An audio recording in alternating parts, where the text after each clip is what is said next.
les amis, j'espère que vous allez bien. Aujourd'hui, nous allons aborder un sujet un petit peu complexe et qui va définitivement enfoncer le clou des conspirationnistes. Il y a des gens qui vous disent, eh bien, les Israéliens, c'est des Ashkénazes, les Ashkénazes, c'est des Khazars, donc ils n'ont pas de légitimité puisqu'ils ne descendent pas des tribus d'Israël pour être en Israël. Allons bon, nouveauté. Alors en réalité, ces gens-là, ils souffrent d'une maladie mentale très grave et extrêmement pernicieuse qui s'appelle être des Édomites, c'est-à-dire que c'est des gens qui, d'un point de vue congénital, sont dans la confusion mentale. Et quand ces gens-là s'associent d'ailleurs avec des Cananéens, c'est-à-dire des gens qui ont une mentalité, idolâtre, matérialiste et destructrice, eh bien ça va donner ce qu'on va avoir dans les années à venir, c'est-à-dire qu'on a des peuples qui s'appellent Gog et Magog, qui sont des Édomites et des Cananéens, qui vont tenter de détruire l'État d'Israël et d'empêcher la venue du Mashiach en lui substituant un faux messie. Alors ça paraît très drôle comme histoire. Pourquoi d'un seul coup les conspirationnistes, qui sont des antisémites congénitaux, maladifs et psychopathes au dernier degré de la psychopathie, sont allés jusqu'à s'imaginer qu'ils étaient une nation, qu'il y avait des nations européennes, qu'il y avait une nation française, une nation allemande, et que ces nations seraient en concurrence avec la nation juive. Ça, c'est une idée de nazis, c'est une idée qui est typique des Cananéens, avec leur dieu Kos, qui a été d'ailleurs adopté par les Édomites, les dieux Baal, et je vais vous expliquer aujourd'hui pourquoi, l'État d'Israël est légitime, pourquoi, comme le roi Hassan II, il faut prendre la défense de l'État d'Israël, protéger Israël qui est un État religieux, pourquoi ça s'est déjà passé dans l'histoire avec Cyrus le Grand de Perse, et pourquoi la Russie, l'Iran et les Européens qui vont se positionner contre l'État d'Israël et en faveur de la Russie et en faveur de l'Iran vont être entièrement détruits et anéantis et aller vers une guerre mondiale. On ne touche pas à Israël, on ne touche pas au peuple juif, parce qu'il y a une mission sacrée des Juifs. Qui sont ces Juifs-là? Est-ce que c'est une qualité? Eh ben non, Ninine, juif, c'est pas une qualité. Faudrait peut-être que tu apprennes autre chose à ton crétin de Polonais de Marie, autre chose que la bouillie New Age que tu as dans la tête et qui vient de la société théosophique, en particulier de l'anthroposophie de Rudolf Steiner, professé par ton frère. Ça donne des salopards, comme ces putains de Polonais qui non seulement ont exterminé les Juifs dans les camps de concentration, mais qui en plus après ont ouvert les bras aux bolcheviks pour collaborer avec eux, puis ensuite faire la merde que l'on sait en Europe. Voilà. Donc on va voir maintenant de quoi il s'agit. C'est un petit peu complexe, mais vous allez comprendre pourquoi j'ai l'art, parce que je dis la vérité, que j'explique les choses d'un point de vue intellectuel, d'un point de vue philosophique, d'un point de vue historique. J'ai l'art de foutre dans des états de fureur totale, quitte à me traîner au tribunal, essayer de me tuer ou se répandre en insultes publiques, les conspirationnistes, qu'ils soient de Tartaouel, qu'ils soient de Suisse, qu'ils soient de France et de Navarre. C'est parce que, en réalité, ces gens-là ne sont, pas des philosophes, et encore moins des philosophes du droit ou des historiens du droit comme je suis moi, et d'autre part, ces gens-là, ils ont un sérieux problème mental, de confusion mentale, parce qu'ils sont directement liés à la culture romaine, à la culture édomite, comme d'ailleurs la Fabian Society dont je vous ai parlé hier. Alors on va voir ça maintenant, c'est un petit peu complexe, je vous prie de m'excuser, mais les personnes qui sont habituées à cette chaîne savent de quoi il s'agit. Vous verrez que quand vous aurez fini de voir cette vidéo, vous soutiendrez l'État d'Israël, vous serez contre le sionisme, mais le sionisme n'existe plus, puisque l'État d'Israël est maintenant un État religieux, mais vous laisserez le sionisme se développer parce qu'il était important que le sionisme se développe en tant que réponse historique à la diaspora, et d'autre part, vous allez voir pourquoi, eh bien, vous aurez dans le collimateur non seulement les Russes et les pro-russes, et les orthodoxes, et Chabad, et Donald Trump. Et comme par hasard, on s'aperçoit que ces mêmes conspirationnistes, c'est ceux qui nous ont raconté dans leur grande confusion mentale que Donald Trump allait sortir des tunnels avec un enfant sous chaque bras, qu'il y avait des mandats internationaux contre le pape, et que Madonna était un hologramme et qu'il allait y avoir un blackout d'internet, etc. On attend toujours d'ailleurs que de Mulhouse à Tartaouwen en passant par la Suisse, on se justifie des hologrammes de Madonna, de l'arrestation du pape et de Donald Trump avec un enfant sous chaque bras sortant des tunnels où on est passé de 5000 enfants à 500 000, voire un tunnel sous l'Atlantique qui allait directement de Buckingham Palace jusqu'à l'île aux enfants et à la fondation Clinton. On est quand même chez des gens qui auraient intérêt à aller consulter de toute urgence un psychiatre parce qu'ils ont des encodeurs dans la tête, hein, et que à force ils vivent dans la paranoïa nationaliste, celles qui ont l'impression qu'il y a des vilains migrants du monde entier et des horribles juifs qui veulent les assassiner, avec les homosexuels qui voudraient les transformer en femmes et des francs-maçons qui conspirent. Bienvenue dans les plus gros cas psychiatriques de l'histoire de l'humanité. Ça s'appelle la théorie de la conspiration et on va continuer à la débunker.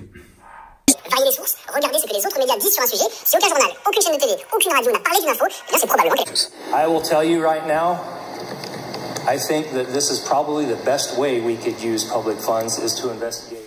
Si on veut comprendre la situation actuelle, eh bien, on peut soit utiliser la Bible, soit utiliser les mythes sumériens, parce que grosso modo, la Bible reprend les mythes sumériens, plus toute la partie du peuple hébreu depuis Abraham. Tout ce qui est avant Abraham, c'est emprunté aux Sumériens. Et on peut utiliser les deux, c'est-à-dire la Bible, les légendes sumériennes, pour avoir un éclairage général. On a aussi l'islam, qui, à travers le Coran et la tradition islamique, nous donne un excellent éclairage sur la situation actuelle. Et vous allez comprendre pourquoi le roi Hassan II du Maroc, qui est un descendant du prophète Mohammed, et qui est calife à l'islam, c'est-à-dire qu'il est à la fois le commandeur des croyants et le roi du Maroc, eh bien, il a soutenu l'État d'Israël et il a même protégé de sa personne l'État d'Israël en enregistrant une conspiration montée par les nationalistes socialistes arabes de la Fabian Society contre l'État d'Israël qu'ils entendaient détruire. Alors, on va voir ce que c'est. Pour remonter l'histoire, eh bien, il faut remonter à Noé. Et Noé avait 3 fils. Noé ou Gilgamesh, Sem, Japheth et Cham. Comme vous le savez, eh bien, Cham a vu Noé nu avec son petit-fils Canaan. Et puis, Noé était nu et ivre, et il a donné un certain nombre d'indications qui ont révolté Cham, notamment sur l'histoire de l'humanité. Et les peuples chamites sont rentrés en révolte. Ils ont pris Noé, ils l'ont sodomisé, et ensuite ils l'ont castré. Donc, pourquoi est-ce qu'ils ont voulu, par la sodomie, dominer leur père et leur grand-père? Pourquoi est-ce qu'ils l'ont castré? C'est-à-dire pourquoi ils ne voulaient plus que Noé ait de descendance? Eh bien, on le comprend si on se rappelle à l'heure actuelle l'existence de 7 tours du diable qui sont disposées du Soudan à la Sibérie. Ces 7 tours du diable, tout comme les 7 cités sataniques, et d'ailleurs on continue d'une certaine façon sur Londres avec la Fabian Society et avec ce sujet du sionisme, eh bien, ces peuples-là qui sont descendants de Cham et de Canaan, alors tous les peuples qui sont issus de Cham ne sont pas maudits, c'est le peuple de Canaan. Ce peuple de Canaan, eh bien, il va avoir un certain nombre de descendants, les Khazars, que vous connaissez bien à notre époque, et on reviendra sur eux, les Égyptiens, les Babyloniens, mais aussi les Perses, les Hindous et une grande partie des Russes, en particulier ces Russes qui ont fait la révolution bolchevique. Ces Russes qui ont fait la révolution bolchevique, certains étaient des Khazars, mais pas tous. Hein. Il y avait des Géorgiens, il y avait des descendants des Samis, donc il y avait plusieurs ethnies, mais ils avaient un point commun, c'est qu'ils étaient tous des gens dont les familles avaient été des talmudistes ashkénazes et qui avaient apostasié. Donc pour comprendre pourquoi on passe de juifs croyants dans la nation juive à des gens qui apostasient, qui reviennent aux pratiques des Khazars, c'est-à-dire le culte de Moloch, le trafic d'esclaves, les mensonges, la drogue, les assassinats et le dépouillement d'autrui, et le prêt à l'usure, eh bien, il faut faire tout un cheminement historique. Ce qu'on peut dire de tous ces peuples, qui ça les Égyptiens, les Babyloniens, les Assyriens, les Perses, les Hindous, les Russes et les Khazars, c'est que tous ces peuples, ce sont des Aryens. C'est-à-dire, ce sont des peuples qui manipulent l'araire. Ces Aryens, on les retrouve de l'Iran jusqu'à la mer Baltique. Et ils sont dans une immense ère culturelle qu'on appelle l'ère indo-européenne. Ce sont des descendants de Canaan, ce sont des descendants de Cham. Mais il y a d'autres peuples. Il y a d'autres peuples qui sont plus à l'est, il y a d'autres peuples qui sont plus à l'ouest, et il y a d'autres peuples qui sont plus au nord. Dans la Bible, on considère qu'il y a donc ces peuples de Cham, dont tous ne sont pas maudits. Par exemple, les Africains noirs sont des descendants de Cham, par couche, et ils ne sont pas du tout maudits. La malédiction, elle va frapper essentiellement les descendants de Canaan, qu'on va trouver du Soudan, jusqu'à la Sibérie le long de ces 7 tours du diable. Dans l'histoire, on doit aussi remarquer que les peuples japhétiques, eh bien, ce sont comme les peuples sémitiques, des descendants de Japhé et de Sem. Ils se sont unis entre eux contre Cham et contre Canaan. Et on va s'apercevoir qu'il y a une partie de l'aristocratie de ces peuples d'Asie centrale, notamment des Khazars, qui est des descendants de Japhé par les femmes. C'est-à-dire que les Khazars, ce sont des descendants de Canaan par les hommes, ce sont bien donc des Cananéens, leur patrie c'est l'espace des 7 tours du diable, ils sont Cananéens par les hommes, mais ces Cananéens, ils ont épousé des femmes japhétiques. Pourquoi? Parce que, essentiellement, les Khazars ont été impliqués dans le trafic d'êtres humains blancs. C'est-à-dire qu'ils capturaient des Sibériens, ils capturaient japhétiques, ils capturaient des hommes du Nord, des Nordiques, blancs, et ils les déportaient vers la Khazarie, où ils ont réduit en esclavage, et ces femmes blanches qui étaient capturées eh bien, par les Vénètes, notamment par ces peuples de la Baltique, étaient vendues aux Khazars. Or, l'aristocratie khazare, la noblesse khazare, qui était d'origine cananéenne, a eu beaucoup de femmes qui étaient eh bien, d'origine européenne, d'origine japhétique, et qui étaient blanches. Et ce qui s'est passé, c'est que ces femmes blanches, elles ont eu une très grande influence morale sur la société khazarienne, et elles ont suggéré au roi de Khazarie d'abandonner les cultes cananéens, les cultes de Moloch, le culte de Enlil, le méchant dieu, le dieu destructeur, pour aller, les Kos pour les Édomites, et d'aller vers le culte du dieu Enki, c'est-à-dire le bienfaiteur de l'humanité, le dieu de la connaissance, le dieu de l'amour et de la protection de l'humanité. C'est pour cela qu'au 8e siècle, les Khazars sont passés d'un peuple cananéen semi-nomade, extrêmement destructeur, menteur, voleur, assassin, menteur, voleur et assassin, et qui menait des razzias sur toutes les civilisations qui l'entouraient, à un peuple qui s'est sédentarisé selon les instructions du talmudisme babylonien et qui va devenir un peuple beaucoup plus moral. Mais les mauvaises pratiques du peuple, si l'aristocratie khazarienne s'est convertie au judaïsme, au talmudisme de Babylone, le peuple reste profondément tendriste et profondément cananéen.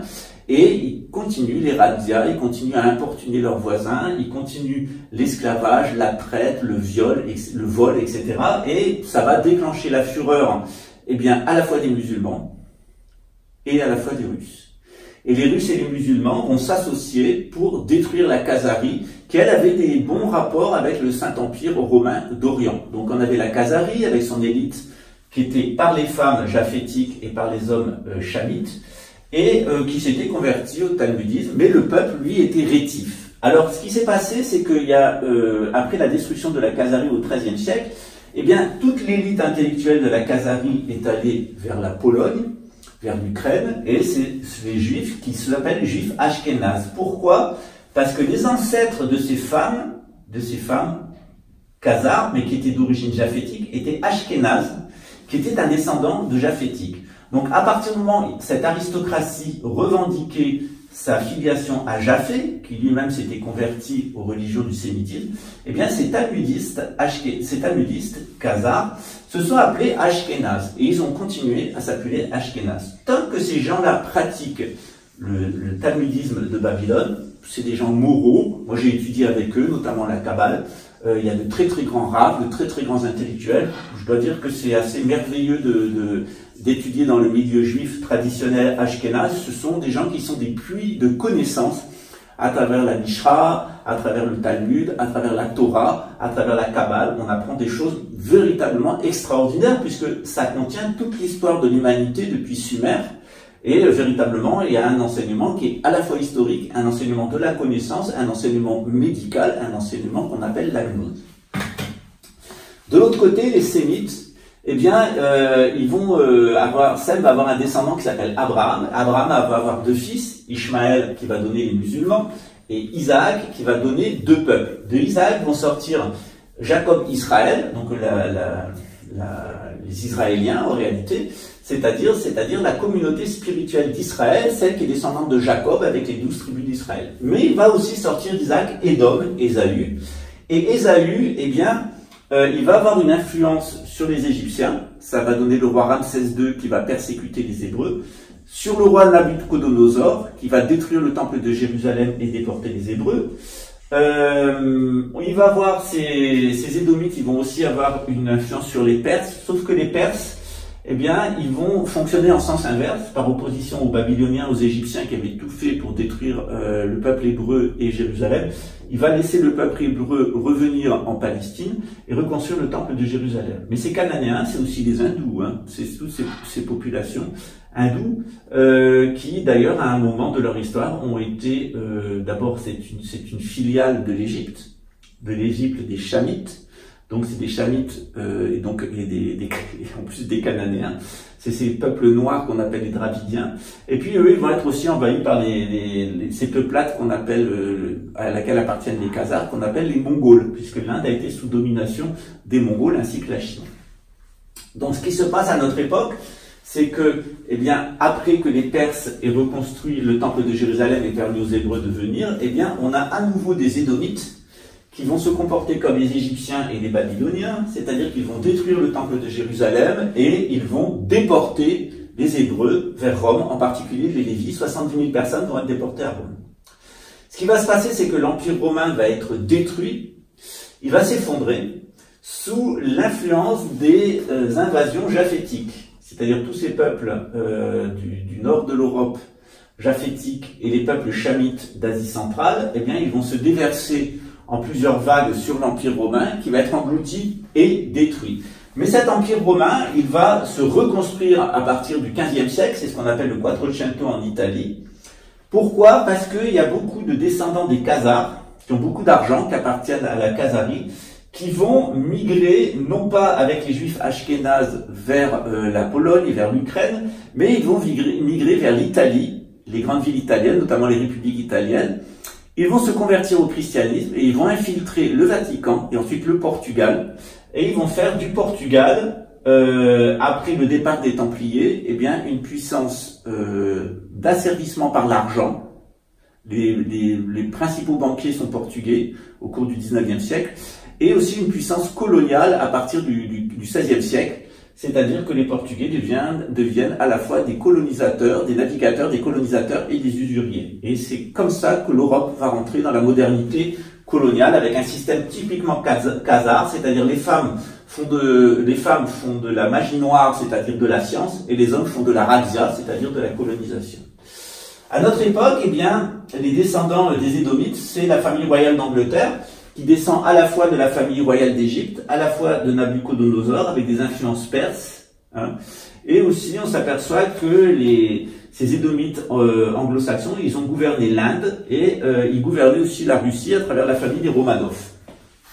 Et après, ils ont d'ailleurs financé des Khazars qui avaient apostasié le talmudisme, qui étaient les communistes, pour faire tomber la famille Romanov et avoir la Russie sous domination à travers le marxisme, et ensuite la Chine.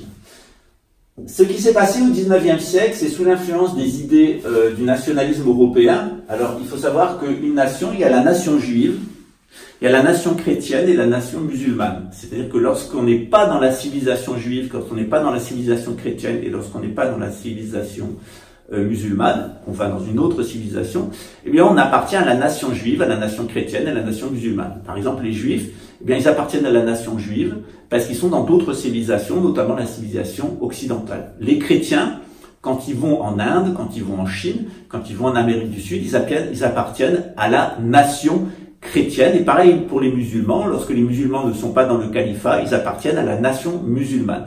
La nation, c'est toujours lié à une spiritualité, c'est transmis par les femmes et par le sang des femmes. La patrie, c'est transmis par le sol, c'est l'endroit où sont nés nos pères. Généralement, on attend 7 générations, mais à l'heure actuelle, c'est plutôt une. Et on peut aussi se faire naturaliser. Et eh bien, on a une nouvelle patrie qui est la civilisation dans laquelle on vit. Généralement, il y a une confusion chez les Européens parce qu'ils pensent que les nations ne sont pas liées à la spiritualité. Les nations européennes, elles sont liées à une idolâtrie qu'on appelle l'idolâtrie nationale, l'identitarisme, ce qui fait que ces gens-là n'appartiennent pas à la civilisation chrétienne, puisqu'elle a été détruite. Puisqu'ils restent en Europe, eh bien, ils n'appartiennent pas à la nation chrétienne, ils sont des déchristianisés, tout comme il y a des désislamisés dans le monde musulman, et tout comme il y a des déjudaïsés dans le monde juif. Ce qui se passe à l'heure actuelle, c'est que, voulant copier Cyrus de Perse, eh bien, la famille royale d'Angleterre s'est dit, puisque eh bien, les Égyptiens et les Babyloniens ont détruit, puisque les Perses ont construit, puisque les Romains ont détruit, ben nous on va construire. Donc on va reconstruire l'État d'Israël, le royaume d'Israël, on va reconstruire le temple, on va permettre aux Juifs de retourner chez eux. Donc c'est le programme sioniste. Alors les rabbins, principalement ashkénazes, ils n'étaient pas très contents, en disant non, on devrait plutôt attendre la venue du Mashiach. Et puis il y a des gens qui disent pourquoi attendre la venue du Mashiach, on n'a qu'à se préparer. On a d'abord un État laïque sur le modèle européen, après on aura un État religieux sur le modèle de l'Iran, et puis après le Mashiach va rentrer, et c'est ce qui s'est passé. L'État d'Israël a été pendant 72 ans un État laïque, puis depuis 2019, le 1er janvier 2019, c'est un État religieux, je vous l'avais annoncé en 2015, et bien ensuite on aura la venue du Mashiach, très certainement aux alentours de 2028. Donc à l'heure actuelle, on est dans un processus de reconstruction de l'État du Royaume d'Israël et de reconstruction de Temple qui est financé par les Édomites, par Londres, en réparation, tout comme l'avaient fait les Perses. Or, ce projet d'État d'Israël, il a rencontré beaucoup d'opposition. D'abord, il a rencontré des oppositions chez les Arabes, notamment chez les Arabes socialistes et nationalistes, qui ont voulu tout faire pour détruire l'État d'Israël. C'est l'Irak, la Syrie et l'Égypte. Regardez dans quel état sont ces trois pays. Continuez à vous en prendre à l'État d'Israël, vous allez voir ce qui va vous arriver. Cet anti-sionisme, cet antisémitisme, cet anti-Israël, les gens qui sont contre le projet d'Édom de rembourser ses dettes sur le modèle de Cyrus, eh bien à l'heure actuelle, ils sont portés par les Russes. C'est-à-dire que, à nouveau, les Cananéens russes, qui se sont associés aux Perses, c'est-à-dire à l'Iran, veulent détruire l'État d'Israël et ils vont d'ailleurs provoquer une troisième guerre mondiale sur la question de l'existence de l'État d'Israël. Pourquoi? Parce qu'il y a un certain nombre de talmudistes ashkénazes du côté russe qui pensent que le royaume d'Israël devrait être reconstruit dans l'ancien siège d'Édom, c'est-à-dire la Macédoine grecque et l'Ukraine. Projet fou. Donc on va passer pour une troisième guerre mondiale parce que les Russes, avec leurs alliés chinois pour le moment, mais les Chinois, les Hindous, donc l'Inde, et les nationalistes arabes, ou les nationalistes perses, par exemple, ou hindous, par exemple les Pakistanais, vont se liguer, l'Iran, le Pakistan, la Russie, vont se liguer l'Algérie, tous les nationalismes arabes ou les nationalismes russes, chamites, cananéens, eh bien, vont se liguer contre l'État d'Israël pour le détruire, ce qui va provoquer une troisième guerre mondiale. C'est en train de se mettre en place. Donc, contrairement à ce qu'on croit, eh bien, on a une annonce historique qui est faite notamment dans le rite écossais au 33e, du 27 au 33e degré, où on nous dit que, eh bien, Jacob Israël va retrouver son royaume et son Messie. C'est le remboursement qui est fait par les Édomites. Les rabbins ashkénazes ont beaucoup poussé derrière. Il y a eu des difficultés, certains rabbins étaient pour, certains rabbins étaient contre, l'Orient était plutôt contre, l'Occident était plutôt pour. Mais maintenant, on doit dire que pratiquement toute la communauté juive soutient l'État d'Israël, et d'autant plus que maintenant Israël est un État religieux, donc 100% des juifs maintenant soutiennent l'État d'Israël.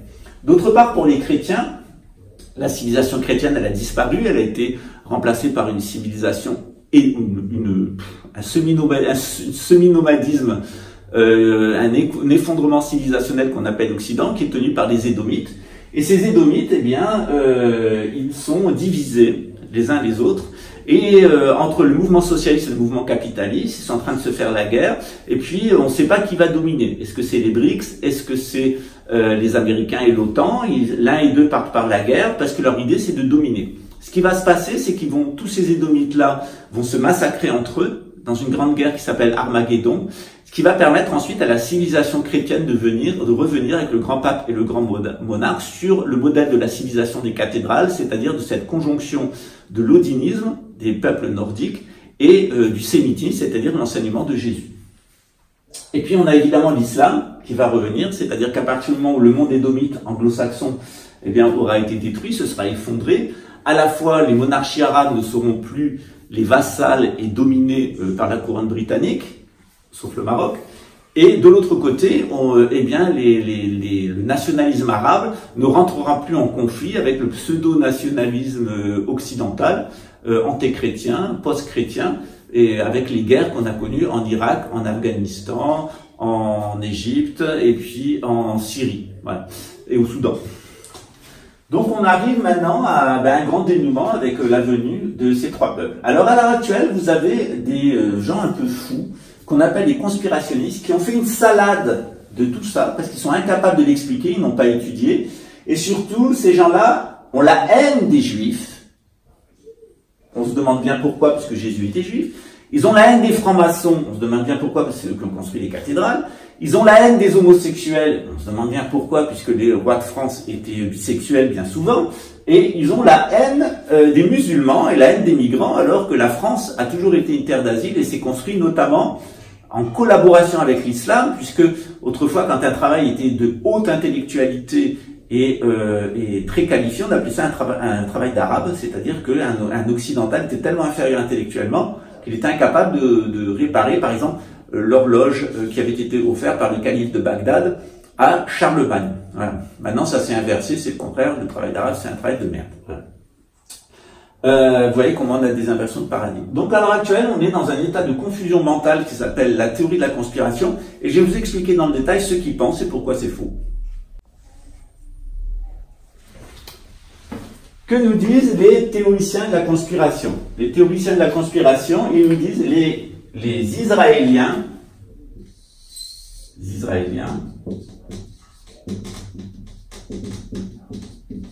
sont des Ashkénazes, et les Ashkénazes ne sont pas des descendants des tribus d'Israël, ils sont des Khazars. Donc les Israéliens ne peuvent pas dire qu'ils sont des Juifs, et ils ne peuvent pas dire que Israël est leur terre. Ça, c'est leur argument. Avec tout ce que je vous ai expliqué précédemment, vous voyez que ça ne tient pas. Parce que être juif, c'est une spiritualité. Et que on peut être juif en étant par son père cananéen, par son père sémite ou par son père japhétique, parce qu'on va rentrer dans une spiritualité. Et cette spiritualité juive, elle est transmise par des femmes qui sont aussi bien des descendantes de Sem ou des descendantes de Japhé, notamment dans le cas d'Ashkénaz. Donc on voit bien que les Israéliens, parce qu'ils sont dans la nation juive au sens spirituel, sont tout à fait légitimes pour revenir dans le futur royaume d'Israël. Ça correspond donc au déterminisme historique. Donc on voit bien que l'argument qu'ils nous disent ne tient pas. Deuxième argument, ils nous disent, eh bien nous les Européens, on est des nations européennes, et les Juifs, c'est une nation qui nous nuit, qui a été à l'intérieur des nations européennes et qui nous nuit. C'est faux. D'abord, les Juifs sont une nation, mais les Européens n'étaient pas une nation, ils étaient une civilisation.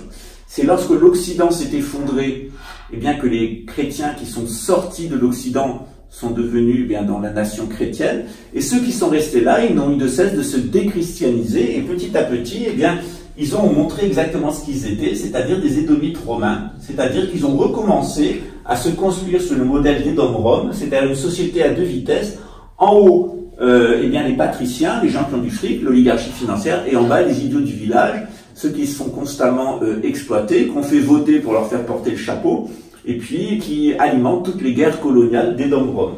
À l'heure actuelle, eh bien, la plupart des gens qui sont des conspirationnistes, la plupart d'entre eux, ce sont des Italiens. C'est-à-dire que de Tartaoued, en passant par la Suisse et en passant par Mulhouse, eh bien, tous ces gens-là, sans exception, malgré leur nom de famille, il suffit de faire un peu de recherche sur généalogie.net, ce sont des Italiens, donc ce sont des Édomites. Donc on s'aperçoit qu'à l'heure actuelle, vous avez chez les Édomites les gens qui sont sionistes et les gens qui sont anti-sionistes. Et qui ont donc les gens qui favorisent l'État d'Israël et les gens qui ont la haine de l'État d'Israël. On en trouve chez tout le monde entier est divisé entre les gens qui sont pour ou contre l'État d'Israël. Or, si on réfléchit un petit peu, on s'aperçoit que ce qui se passe avec les Édomites de Londres, leur volonté de reconstruire le temple et de rassembler les Juifs, c'est exactement ce qu'avait fait Cyrus de Perse, qui était un Cananéen, mais qui avait agi en opposition aux Égyptiens, aux Babyloniens. Donc évidemment, ça correspond au déterminisme historique, c'est-à-dire que par moment, Dieu va utiliser les peuples cananéens, tantôt pour détruire Israël en châtiment, et tantôt pour reconstruire Israël en récompense. Donc les Juifs se sont bien comportés, ils ont beaucoup souffert, ils ont été très endurants. Hein, le péché qui avait amené la destruction du temple de Jérusalem, il est effacé. Et maintenant, il est temps de revenir en Palestine, de reconstruire le royaume de Judée, d'en faire un État d'abord laïque, puis religieux, pas à pas. Donc d'abord, on fait comme les Occidentaux. Ensuite, on sort du modèle occidental, on se rapproche du modèle arabe. Et ensuite, on va véritablement rentrer dans le modèle biblique, c'est-à-dire le modèle du royaume d'Israël avec la venue du Mashiach. Ce que je vous explique, n'importe quel rabbin, n'importe quel imam peut vous l'expliquer. Tout le monde connaît les lignées. Tout le monde sait pourquoi les Khazars qui sont revenus au talmudisme sous l'influence des femmes de l'aristocratie se sont appelés Ashkénazes. Et pourquoi, lorsqu'on est d'origine khazare, il faut absolument rester talmudiste et pratiquer le talmudisme et aider à la reconstruction du royaume d'Israël. Par contre, il y a des gens qui ont apostasié le talmudisme. Et ces gens qui ont apostasié le talmudisme chez les Khazars, vous allez les retrouver chez les Russes du Parti communiste. Hein, vous allez le retrouver chez les hindous nationalistes et vous allez le retrouver en Iran chez les barbus. Et ces gens-là sont fous, complètement cinglés. La constitution iranienne appelle à la destruction de l'État d'Israël, en oubliant que c'est des gens du livre et qu'Israël est un État religieux. L'Inde s'est souvent positionnée contre l'État d'Israël, et puis les Russes, notamment Vladimir Poutine, les orthodoxes et la secte Chabad qui est derrière, qui est une secte d'illuminés orthodoxes, millénaristes juifs, messianistes juifs, eux veulent la destruction de l'État d'Israël et la construction d'un nouveau royaume de Judée en Ukraine. Donc on est dans une espèce de folie qui a atteint les juifs qui ne veulent plus respecter le judaïsme, les chrétiens qui ne veulent plus respecter le christianisme et les musulmans qui ne veulent plus respecter l'islam, c'est-à-dire des désislamisés, des déchristianisés, des déjudaïsés. Et c'est eux qui nous nuisent, c'est ce que l'on appelle les apostats. Alors quel est le danger de l'apostasie ? Le danger de l'apostasie, vous le voyez dans les symboles chrétiens. Le symbole du christianisme, c'est la croix. Le symbole du satanisme, c'est la croix à l'envers. Le christianisme, c'est le sacrifice de Jésus sur la croix. Et le satanisme, c'est le sacrifice, c'est la jouissance. Donc ici, on a du sacrifice de Jésus. Et ici, on a de la jouissance. Donc le propre du satanisme, c'est la jouissance. Hein, le sacrifice de l'enfant Jésus, qui nous sauve tous. Ici, c'est la jouissance en étant tous damnés et en sacrifiant des enfants. Donc si vous tombez sur des gens qui sacrifient leurs enfants à leur jouissance, et qui ne pratiquent pas le christianisme, c'est à proprement parler des pédovskis, c'est-à-dire des satanistes. Et vous allez voir que ces satanistes fonctionnent toujours de la même façon.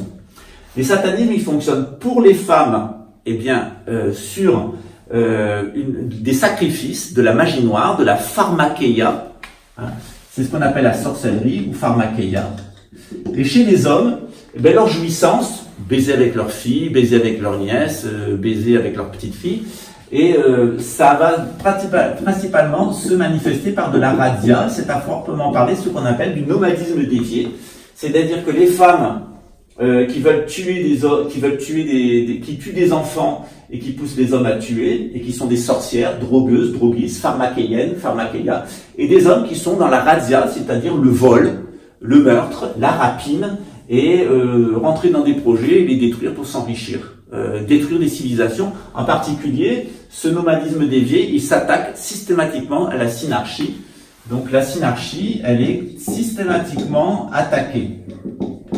Elle est attaquée de deux façons. Elle est attaquée par le nomadisme dévié, le ND, le nomadisme dévié, avec la sorcellerie et la radia. Et aussi, la synarchie, elle est attaquée par le satanisme, qu'on appelle aussi l'anarchie. Je vous ai expliqué dans plusieurs vidéos que c'était avoir un comportement de primate. Il y a le mâle dominant, les guenons dominantes, les mâles dominés et les jeunes guenons dominés qui servent de proie sexuelle aux satyres. Voilà. À l'heure actuelle, l'Occident n'est plus devenu qu'une anarchie.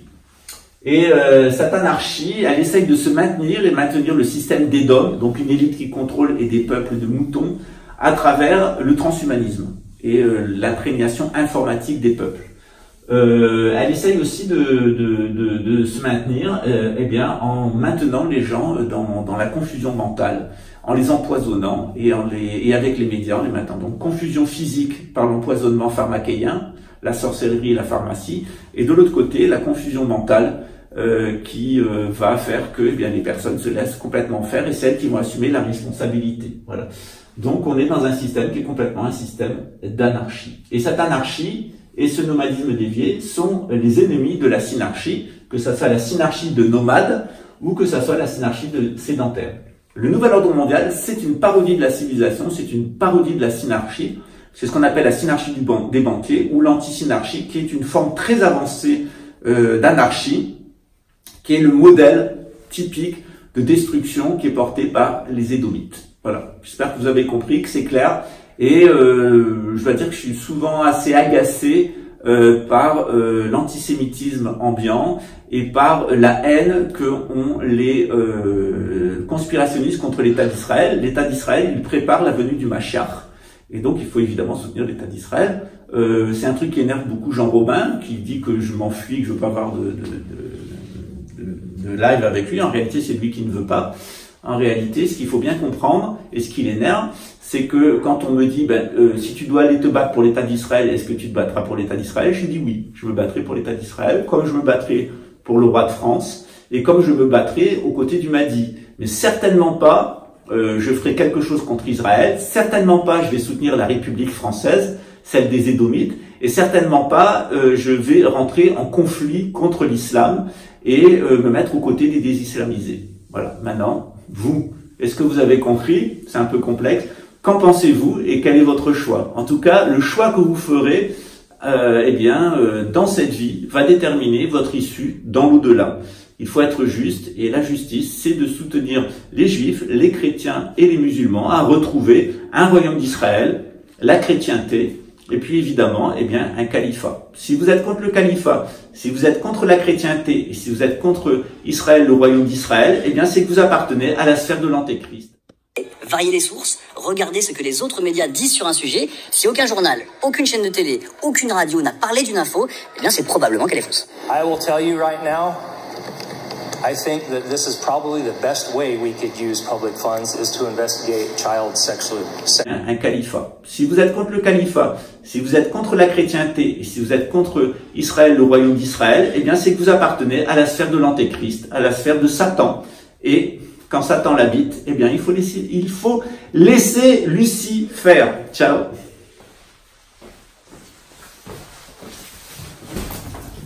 Alors, vous comprenez mieux pourquoi entre l'unité spéciale de Luxembourg, qui était dirigée par un imposteur steinérien qui a envoyé lui et 9 de ses collègues en prison.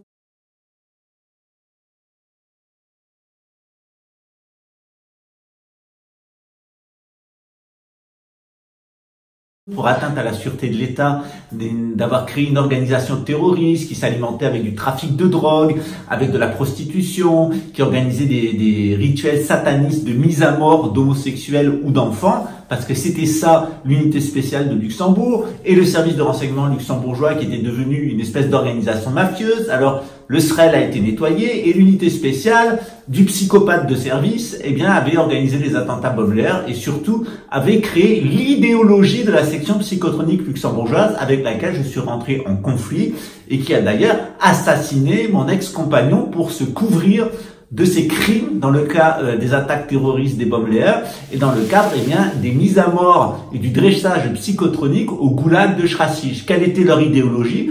Si tu es juif, ou tu apostasies si tu veux rester à Luxembourg, ou tu dégages en Israël. Moi, je voulais pas aller en Israël et je voulais pas apostasier le judaïsme. Si tu es franc-maçon, tu dois aller être franc-maçon ailleurs parce qu'à Luxembourg, il y aura pas de franc-maçon. Et puis, si tu es musulman, soit tu fais du trafic de drogue, soit tu prends de la drogue. Alors moi, je vais pas prendre de drogue, je vais pas faire de trafic de drogue, donc j'étais dans le collimateur. Je voulais être franc-maçon au Luxembourg et je les emmerde. Et je voulais pas ni aller en Israël, ni apostasier du judaïsme. Quand on est homo, pour eux, quand on est homo, où on devient une femme, où on redevient hétérosexuel, parce que pour eux, la maladie, l'homosexualité, et Jabba nous l'a dit avec l'espèce de Gogol premier sur lequel il est apparu sur sa chaîne, en disant que j'avais des procès à Luxembourg, que je donnais mon cul à Georges Soros. Le Pascal psychopathe fou furieux au petit flingueur, qui parle beaucoup pour rien dire. Pascal, qui se met en position de victime, utilise toutes les stigmas de la victimisation, tant pour être homosexuel, juif, musulman, bouddhiste, chrétien, franc-maçon, qui a grandi dans les rituels païens de l'église, visité les jésuites, se vante se faire enculer par George Soros quand il a fait la pute pour récolter de l'argent pour fuir en Brésil, où il n'y a pas d'extradition au Luxembourg pour les procès qui l'attendent. Ce n'est pas la destination qui compte. Musulmans, à la fois bouddhistes, à la fois homosexuels, etc., etc. Alors dans mon cas, on a vu que concernant les nazis, extermination des Juifs dans un camp de concentration. Voilà, donc si tu veux mettre le document suivant, il se trouve que mon fils a épousé donc une juive, entre guillemets, et donc j'ai dans ma famille proche des juifs, et également dans ma famille j'ai des francs-maçons, donc je suis pas ni franc-maçon, ni antisexuel, ni anti. Donc le Brésil pour nous c'était pas l'éco-village qui déterminait notre implantation. Ils étaient aussi d'un coup toutes les 12 des nazis, donc les Français aussi, si ça lui arrange, c'était tous des collabos. Il utilise en plus toute cette victimisation en fait du système dans tous les sens, homosexuel, franc-maçon, et puis tout. Et puis chaque fois qu'il peut jouer le victime, il joue le victime. Donc ce côté-là, je pense, c'est très clair que ouais, il dit rien pour en fait tout ce qu'il est en train de dire. Quand une fois qu'il se lâche sur quelqu'un, c'est qu'on est on est l'anti-tout surtout ouais. Oui, puis c'est un cas de multipersonnalité. Donc on a affaire à quelqu'un de particulier à un moment donné, puis ça peut basculer. Donc je pense qu'à lui-même, il pourrait y avoir une thèse de psychiatrie.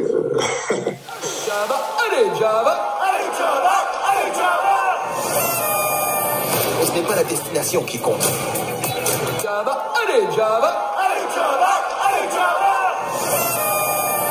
Ce n'est pas la destination qui compte.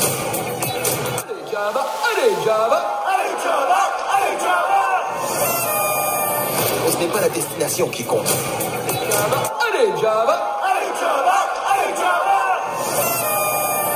Ce n'est pas la destination qui compte.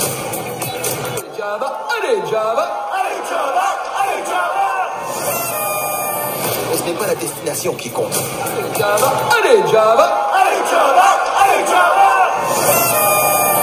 Ce n'est pas la destination qui compte. Quand on a fait ce que tu as fait dans ta vie, et quand quelqu'un a fait à sa famille ce que tu as fait à ta famille, et quand quelqu'un a servi qui tu as servi dans ta vie, ben la moindre des choses, comme la plupart des conspirationnistes qui sont en Suisse ou qui sont ailleurs, c'est de fermer leur grande gueule et une bonne fois pour toutes. Le fait est, c'est que moi, je ne cesserai pas de l'ouvrir. Pour vous, dans votre intérêt, ça serait peut-être mieux que vous la fermiez, mais vous avez décidé. Ça, c'est les autres qui allaient la fermer et vous qui allez continuer vos chaînes de psychopathes avec vos idéologies de débiles. C'est toujours comme ça avec les Édomites.